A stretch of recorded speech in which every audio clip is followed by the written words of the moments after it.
অনলাইনে টিসিবি টিকা রেজিস্ট্রেশন করবেন। সাথেই থাকুন।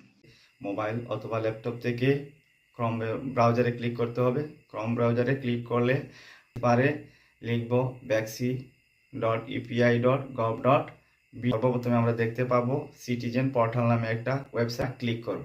আমরা নিচের দিকে স্ক্রল করে গেলে সেখানে দেখতে পাবো আরও 4টি অপশন আছে। তারপর যখন আমরা নিবন্ধন করুন অপশনে সিলেক্ট করে নিচের দিকে গেলে আমরা দেখতে পাবো দিন সিলেক্ট করে দিলাম। তারপর নিচের দিকে তার জন্ম মাস অক্টোবর 10 দিয়ে দিলাম, 2019 সাল সেটা সিলেক্ট করে দিলাম।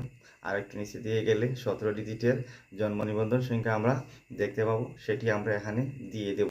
সিলেক্ট করে দিবে ক্যাপচার কোডের ঘরে ক্যাপচার কোডটি সতর্কতার সাথে লিখে দিয়ে তারপর যাচাই করুন অপশনে ক্লিক করব। আর দেখতে পাবেন শিক্ষার্থীর জন্ম নিবন্ধনের সমস্ত তথ্য এখানে চলে এসেছে আমরা দেখতে পাচ্ছি। নিচের দিকে আমরা একটা ভ্যালিড মোবাইল নাম্বার দিয়ে দিব, সেখানে বর্তমান ঠিকানা আমরা ধারাবাহিকভাবে দিয়ে দিব। প্রথমে বিভাগ, তারপরে জেলা, থানা বা উপজেলা, তারপরে আমরা ইউনিয়ন সিলেক্ট করে দেব। এগুলো ইউনিয়ন সিলেক্ট করার পর নিচের দিকে আসতে আপনার ওয়ার্ড সিলেক্ট করে দিতে হবে। তারপর নিচের অপশন থেকে আমরা এখান থেকে সব কিছু তথ্য ভালো করে যাচাই করে দেখে নেওয়ার পর সাবমিট অপশনে ক্লিক করে 4 ডিজিটের একটা ওটিপি যাবে, সেই ওটিপিটা দিয়ে এখানে আমরা আবারও সাবমিট করতে, অর্থাৎ আমাদের প্রাথমিক নিবন্ধন শেষ হয়েছে। তারপর নিচে নিবন্ধন করুন অপশনে আবার ক্লিক করে শিক্ষার্থীর সমস্ত তথ্য আবার নতুন করে দিয়ে দিব।